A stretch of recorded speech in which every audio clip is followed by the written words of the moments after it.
Hey there, welcome to another edition of Kung Fu Physics. We're working our way through physics GRE problems.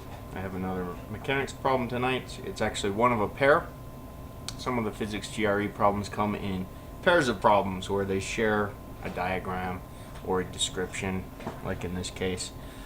Because of the format that I've been doing these videos on YouTube, I've decided to break them up separately, even though it could be argued that you should do them both together. But anyways, the one I'm going to do is number 4 off of the 1992 exam out of the pair, and then I'll post another video for number 5. So it looks like this. These green ones are always really kind of hard to read. Sorry about that. Hopefully you have it at home. Number 4, you can look it up. So it's a very easy mechanics problem. As usual, I'll glance at the answers for number 4. It's just numbers. Okay. So I have an idea of what I'll be picking at least. And then I have to read this text on the top. Right? The magnitude of the Earth's gravitational field at a point... I'm sorry, that is really hard to read. The magnitude of the Earth's gravitational force on a point mass is F of R. So it's acting on a point mass. Where R is the distance from the Earth's center to the point mass. Assume the Earth is a homogeneous sphere of radius R.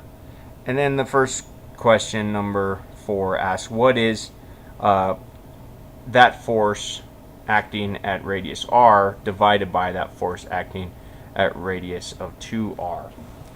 Now, there's several ways to do this problem. The first part, I would say number 4 for starters. If you know your stuff, you can answer that problem without even looking, without even doing anything more. And the reason I say that, just briefly, is because if you know a little bit about a force like gravity, or you know, the force of a charged particle, you know that those operate on inverse squares laws, and you know because of that as your radius increases, the force on that object decreases as a square. So I'm doing a terrible job explaining this because I didn't think about it too much before I started this video. But as an example, if you go out twice as far as you were, the gravitational force, for example, will be 4 times less. If you go out 4 times, the gravitational force will go down by 16. It goes off as the square is how they say that. If you actually want to see the math of that, I will do that. For those of you that are done with this problem, then you can quit watching. But with that being, well, I mean, that's what I'm saying. I could answer at this point. F of R divided by F of 2R. So if I'm saying that the force has dropped off when I move to a radius that's twice as far, the force is 1/4. Then I get 1 divided by 1/4, and that's just 4. Answer C. Honestly, that's the fast way to answer the problem. You don't have to do any calculation, just knowing a little bit about those. But let's put it on the equation board just so you know exactly how it works. So just old school Newton's law for gravitation, right?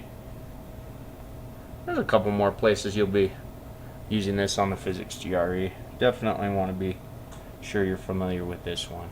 So F1, we're just going to call R at the radius, and then F2,